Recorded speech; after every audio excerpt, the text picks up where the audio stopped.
आप आज इस प्रोग्राम में आए, आपके सारे जूनियर्स ने ये प्रोग्राम अरेंज किया है, तो मेरे पीछे से एक चिट भेजी गई है मेरे पास कि दीदी से ये पूछना कि जेनेक्स का प्रोग्राम आपको कैसा लगा और उसे और बेटर करने के लिए आपके क्या सुझाव हैं।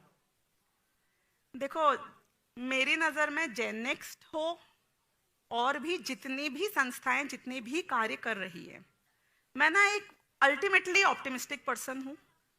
और मुझे तो मतलब वास्तव में जहाँ पे कोई मान पोषण के लिए कार्य कर रहा हो या पैसे कमाने के लिए भी कर रहा हो, लेकिन अगर ये दिखता है कि उससे हमारे यहाँ तत्व ज्ञान का भला हो रहा है, मुझे उसमें वो आंशिक अच्छाई तो दिखती ही है, क्योंकि एक बहुत बड़ा इकोसिस्टम लगता है इस पूरे तत्व ज्ञान को आगे ले जाने के लिए। और ये एक आदमी से हो ही नहीं सकता है।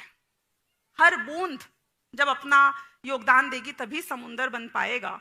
तो आप लोग बहुत ही श्लाघनीय कार्य कर रहे हैं। दादा तो हमेशा ये बात कहते थे, आप लोगों से भी कही होगी, कि तुमने 2 लाख की सैलरी हो गई, 5 लाख की सैलरी हो गई, ठीक है ठीक है, तुमने ये शास्त्र का अध्ययन किया, अच्छा बहुत बढ़िया। ये रिएक्शन मिला करता था हमको दादा का, कि तुमने परमाणु शुरू किया। दादा के वो शब्द मुझे अभी भी बहुत इमोशनल करते हैं, हम तुमसे बहुत संतुष्ट हैं, वो कान में गूंजते हैं। तो ये ही पल हैं हमारे जीवन के जहां हम कुछ कर रहे हैं। मैं आप लोगों के लिए कह रही हूँ, जेन नेक्स्ट के लिए कह रही हूँ कि बाकी तो सब हो रहा है, हो जाएगा। चक्रवर्ती जैसों की हम बूंद नहीं है, और चक्रवर्तियों को भी पहाड़ पे मिला नहीं लिखने के लिए नाम।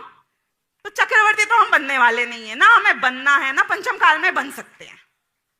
और हम एक सीनियर मैनेजर, एक सीईओ, एक डायरेक्टर बन के कौन से क्या उखाड़ लोगे, गूगल करोगे 550 नहीं 5050 मिलेंगे। लेकिन ये काम करने वाले बहुत कम है। दूसरी बात है, मैं मेरी बता रही हूं, और आप भी ऐसा ही अगर महसूस करोगे तो अच्छा है आपके लिए। मेरे आदर्श गुरुदेव है इस मामले में। किस मामले में मैं कह रही हूं? गुरुदेव ने कभी किसी को समझाने के लिए नहीं कहा, किसी का चेहरा देख के नहीं समझाया। महात्मा गांधी आके बैठ गए थे उनकी सभा में, और उन्होंने उनका सोचकर उनके बारे में बात नहीं करी। वो तो अपनी करते थे, उनका विषय चल रहा है कि शिविर में विषय बदल दो कि नहीं, तुम रुक जाओ, तुम सुन लो पहले का बाद का। वो अपनी ही धुन में अपने कल्याण के लिए सब करते थे, और उसमें दूसरों का कल्याण हो जाए तो हो जाए, और ना होए तो ना होए।